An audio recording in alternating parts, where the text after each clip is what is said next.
Next आहे question number 7 probability related आहे.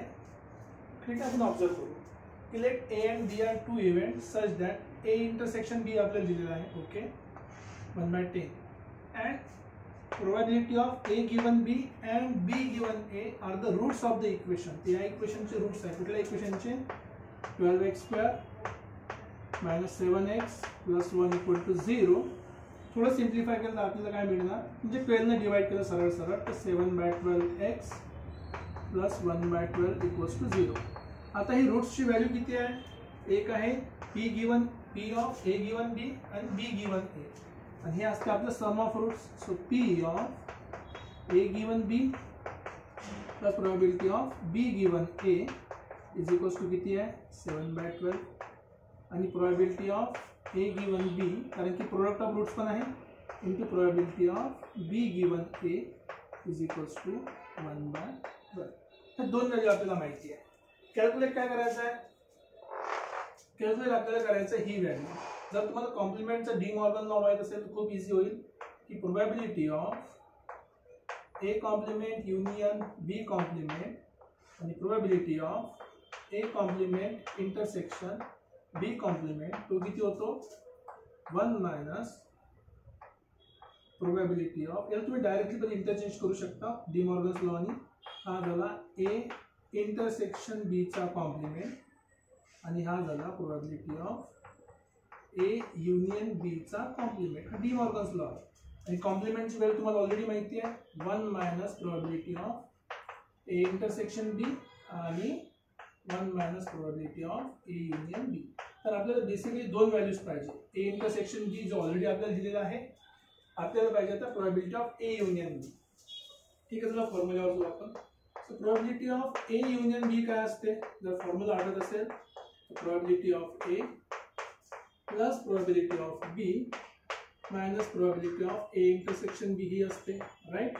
आता याच्यासाठी आपल्याला probability of a plus b आणि probability of a plus probability of b काढायचं आहे.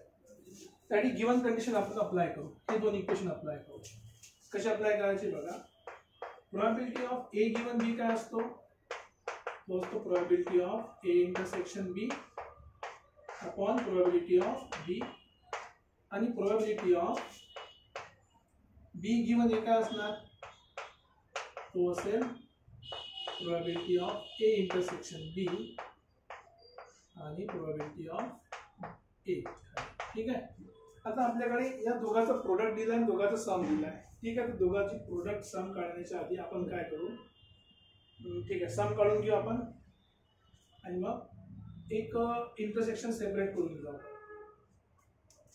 ठीक आहे, आपल्याकडे दोन कंडिशन दिल्या आहेत, दोन इक्वेशन आहेत, दोन व्हॅल्यू काढायचे आहे. ते स्टँडर्ड व्हॅल्यूज असतात, म्हणजे स्टँडर्ड रिलेशन आहे.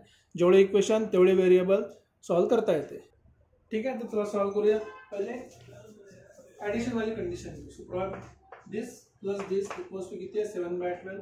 म्हणजे probability of a intersection b probability of b plus probability of a intersection b divide by probability of a is equals to किती आहे? 7/12 आहे.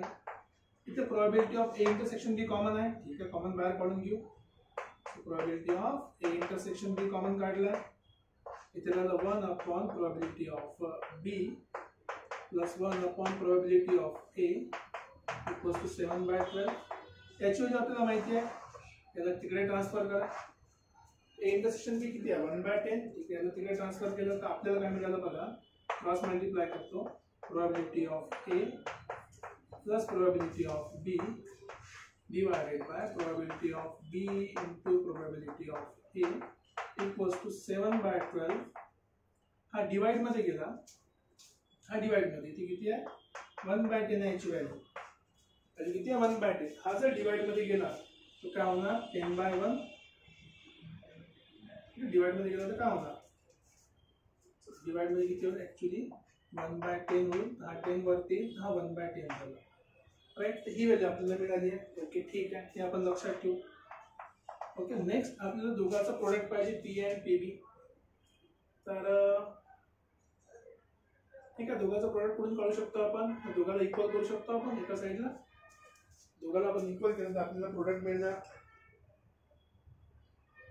ठीक आहे, दोघांचं प्रोडक्ट करू आपण. P A into P B आपल्याला दिलं आहे 1/12. So P of A intersection B upon P of B into P of again A intersection B upon P of A equals to आहे 12, राईट. So not 12, 1/12. 1/12 हे product आपल्याला माहिती आहे. याची value किती आता? याची व्हॅल्यू किती आहे? 1/10चा स्क्वेअर. कारण किती ए इंटरसेक्शन बी किती दिला आहे?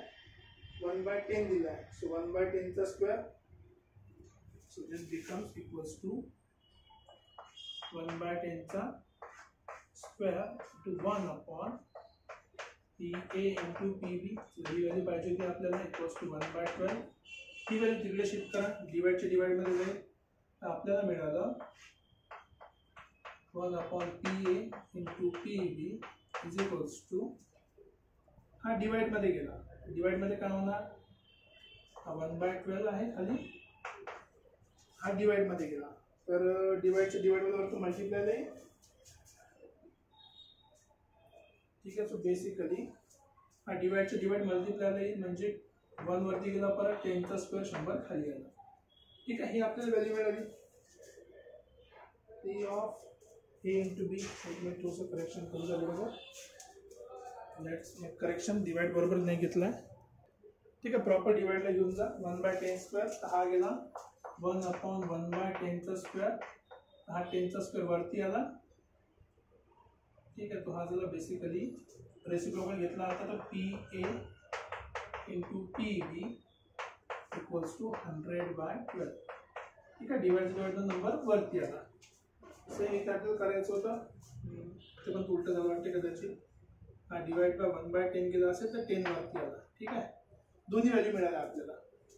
आता बस ही पी ए इंटू पी बी ची व्हॅल्यू इथे पुट करायची. तुम्हाला पी ऑफ ए प्लस बी मिळणार. ठीक आहे. पुढे सॉल्व करूया. लगेच सॉल्व करतो. थोडंसं वरती इरेज करून टाकतो. आपल्याला दोन्ही व्हॅल्यू मिळालेल्या आहे. वरती इरेज करतो आणि कंटिन्यू करू सॉल्व करायला. इझी कंडिशन आहे. आता हा जो पाहिजे P A plus B, P of A plus P of B equals to, हे डिवाइडचं मल्टिप्लायला आलं. So 7/12 into 10. हे जर डिवाइडचं मल्टिप्लायला आलं त्याची व्हॅल्यू किती आहे? 100/12. डिवाइडचं जर मल्टिप्लायला आलं त्याची व्हॅल्यू किती आहे? 100/12.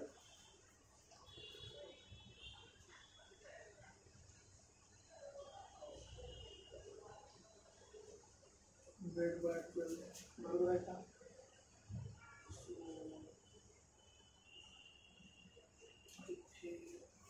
अच्छा, रेसिप्रोकल घेतलं 100/12 नाही, 12/100 आहे. हा पाहिजे 12/100. ओके, 12/100. बरोबर रेसिप्रोकल नाही घेतलं, लक्षात ठेवायचे. इथे सरळ होता डिव्हिजनमध्ये, मी तर डायरेक्ट लिहिलं. ॲक्च्युली ते रेसिप्रोकल करायचं. तर खालचा नंबर वर जाईल, वरचा नंबर खाली. So 10 cancel, 12 cancel. Answer is 7/10. दोन्ही व्हॅल्यू मिळाल्या. आता टी ए युनियन बी काढू शकतो आपण. ए युनियन बी काढणार. पी ऑफ ए प्लस बी तो आहे 7/10 मायनस इंटरसेक्शन हा झाला 6/10. ठीक आहे, करेक्ट. तर आता फायनल व्हॅल्यू पुट करूया आपण या फायनल सोल्युशनमध्ये. याच्यामध्ये फायनल व्हॅल्यू पुट करायची आहे. So 1 minus 1/10, 1 minus 6/10. सो हा झाला 10 मायनस 1 9/10. हा झाला 10 मायनस 1 10 मायनस 6 4/10. 10 आणि 10 कॅन्सल. Final answer is 9/4. जो आपला आन्सर पाहिजे होता तो आहे 9/4. तर मॅक्सिमम या क्वेश्चनमध्ये थोडा लेंदी क्वेश्चन आहे, पण तुम्हाला इथे कंडिशन ऑफ रूट्स, कॉम्प्लिमेंटचे मॉर्गन लॉ आणि क्वाड्रॅटिकची अरेंजमेंट करता आली पाहिजे. तर आपला आन्सर काय आलाय? 9/4 इज द करेक्ट आन्सर. थोडंसं लिहिण्यामध्ये माझ्याकडून वर्क झालं असेल. आता आन्सर ॲक्च्युली करेक्ट आहे, काही प्रॉब्लेम नाही. काही डाऊट असेल तर तुम्ही कमेंट सेक्शनमध्ये लिहू शकता. राईट. तर भेटूया परत नेक्स्ट क्वेश्चन सोबत.